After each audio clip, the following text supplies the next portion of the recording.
Higher performing students use a particularly different many methods to be a top student or a high student. So with this quick little video, I'm going to show you, well, I'm going to explain to you like what they usually do to become a top student, right? And some of these things might be regurgitated or over again, but however, maybe that regurgitation will be kind of good for you to actually get the information in your brain and for you to be actually able to understand how a top student becomes a top student. So with that out of the way, what differentiates a top student from a student that's not doing very well? Well, a top student will ask more questions than a lower class student in that sense, right? Because nobody learns from just sitting there, right? We have to actually go and ask questions, because when we ask questions, we get answers for those questions. And when we get answers for those questions, that's now in the back of our mind, and now we have that information to use for later use, right?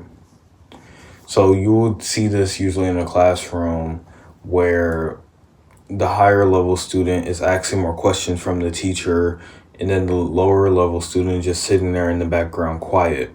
They're not really absorbing enough knowledge from the teacher unless they have to actually ask those questions, which they're not, right?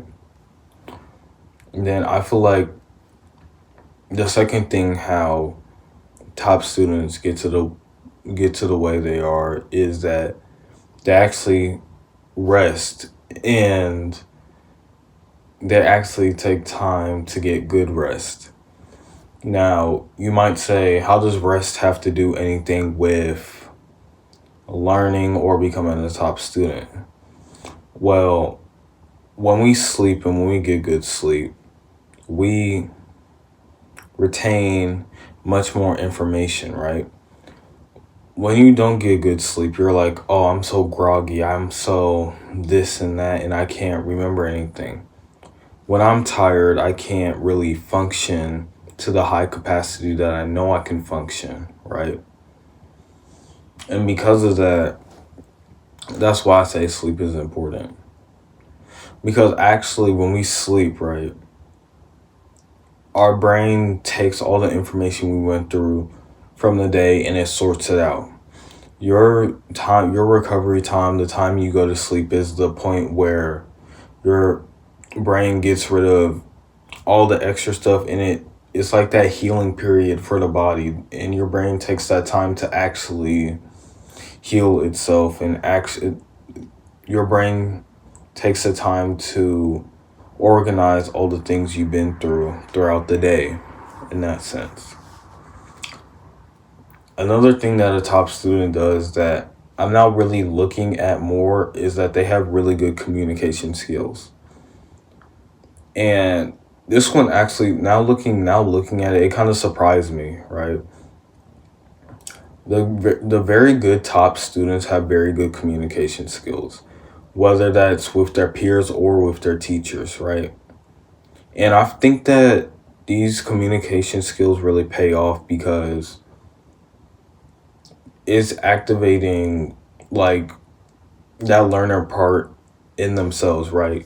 Because the more we communicate thoughts and ideas, like how I'm doing now, how I'm explaining thoughts and ideas to you, is how that bounces off of everyone else. Because then we're able to get everyone else's opinion on the matter, right?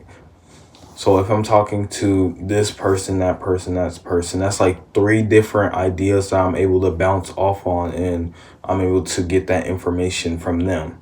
What's your perspective on this math problem or this reading problem, right? And then I think the final thing that I believe that a top student should really have is to just be determined, right? You can't get the good grades that you want to if you're not willingly willing to actually go get the good grades. You're not willing to actually talk to your teachers and ask to sit down with them and have a discussion about how you can improve in their class and how you can become the top student that you want to be. So I want to leave you with that. You need to be determined. And overall, I want you to take these pieces of advice and start to apply them, start to observe them around, start to observe those types of things around you and see, what are the top students in my school doing particularly to get the top grades? Just observe them, even ask them, right? You can go up to them and say, hey, how are you passing blank's class? Or how are you doing all this while doing this, while maintaining high grades, while also being in this many clubs and etc. Having those conversational skills are important. And because of the importance of that, that's why I put that on the list, right? And so that's how that communication comes back, and that bouncing ideas come back, right? Because now you're bouncing the idea off that person. If it's even one smart person that you believe is really, really smart, bounce the idea off them. Find more, bounce, bounce, bounce. Then you have 4 different bounce, 5 different people that you can bounce ideas off, right? You see how that works now? So yeah, ending with that. Just take this advice as it is. Try to apply it to your life and not even try, but be determined to make the change in your grades. With nothing else left to say, thank you for watching this YouTube video. I appreciate every single one of you. Let's grow together, and that's it. Thank you.